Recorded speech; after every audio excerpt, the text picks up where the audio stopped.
My friend, a very Zen way of getting familiar with your chord structures, no matter what instrument, is to know the scale.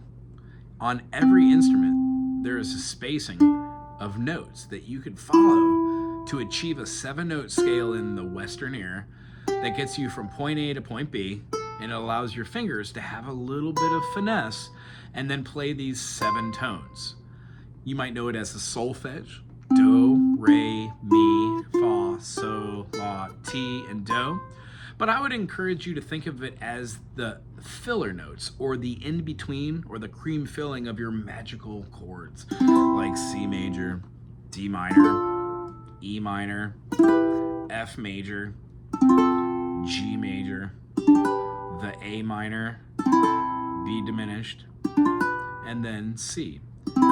You will learn many different chords. Like C major could be played like this. Our D minor could be played like this.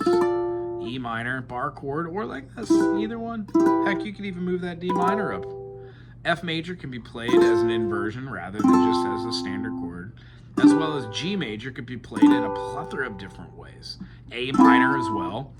When we learn these inversions and we start seeing chords like the B diminished as being something other than what we learn, it opens our minds to possibilities of notes on the fretboard. It takes a little bit to have fretboard mastery, but what I can tell you is if you practice the practice of practicing each day, and you allow your fingers to work with your brain, and you find mechanisms that help you do establish rhythms, whether they make sense musically or not, you will just be training your brain to do a function. So the Zen of this is to let yourself go. Be easygoing and free.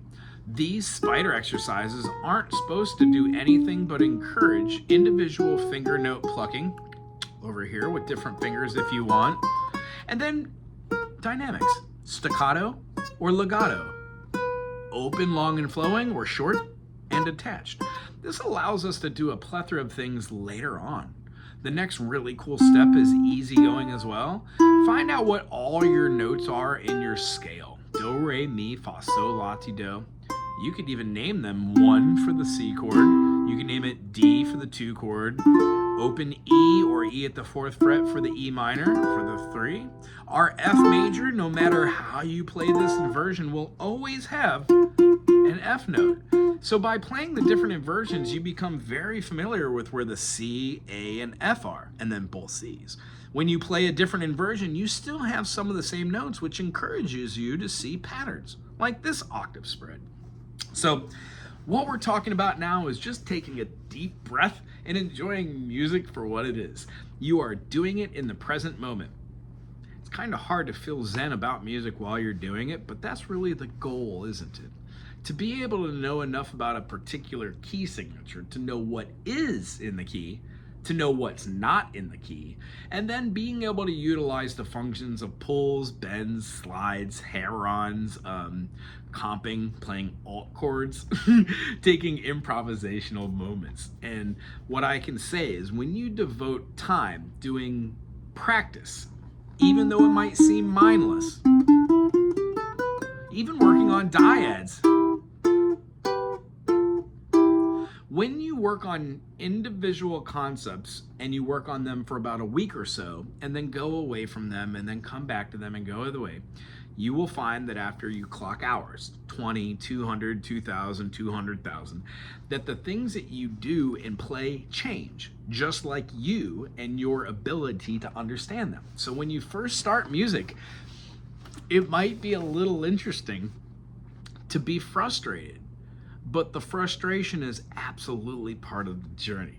So knowing that you're hitting wrong notes, that's okay.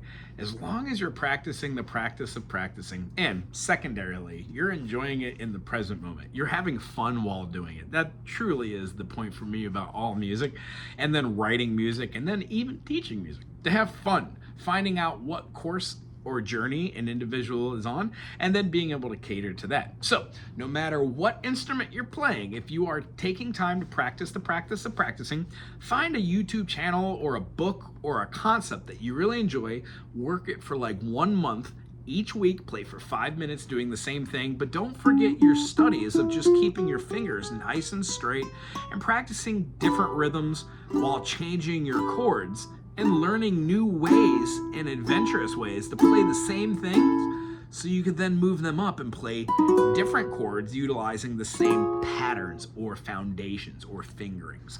This really should be a Zen thing, because the end result, by practicing stuff like C for C major, D for D minor, C for C major, F for F major, E for E minor, G for G major, then G diminished, then C.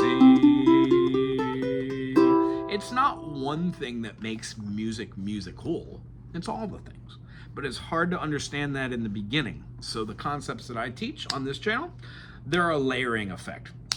You learn one thing, and then another, and then another, and then another. But the ease of this is, when you finally are playing one day and you notice yourself playing, let's say in the key of G, G major, A minor, B minor, C major, D major, E minor, F sharp diminished, and then G.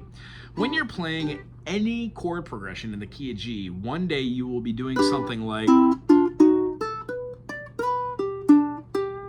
and you'll analyze it in real time. Half note slide up from G flat to G, going up to my D, the 5 in there, working that down. In half step, this is called an XO. Half step slide into the 1 chord from the flat 3 to the 3. This is a bebop, Dorian, or a very bluesy kind of movement. Lying back down on the D and popping back up for the octave gives finalization to that, and then moving through my dyads allows me a little structure to play around with that. Now, do you need to know all those things to play music? No, you do not. But the thing that happens when you can see the G major, A minor, B minor, C major, D dominant, F sharp diminished as being the same thing, you will not play the same thing over and over again the way you practiced it. You will be able to alter it in real time.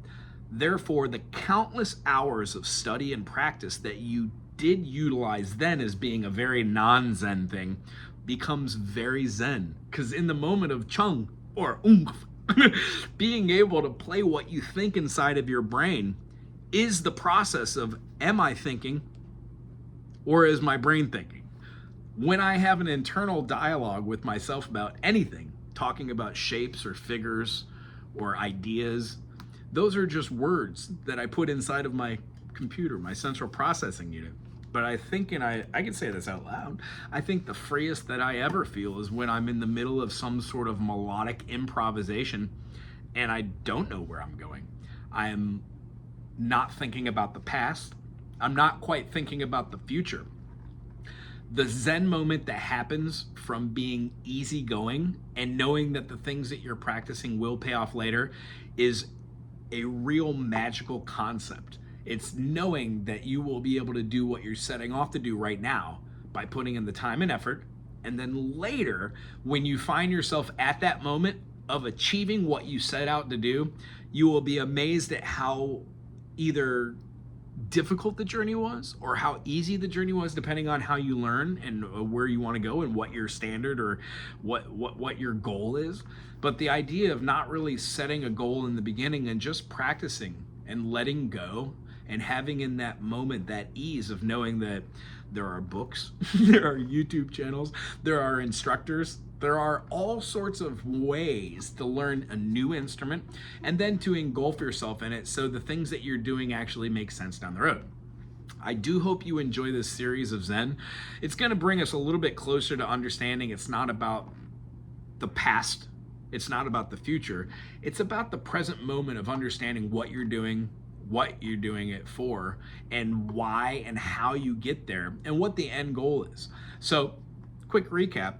By doing stuff that allows your fingers to strengthen and developing motor skills, and then adding on an assortment of vocabulary words like G major, G minor, G diminished, G augmented, knowing how to use those together with chords of the key, and then how to be able to make melodies over the top of these.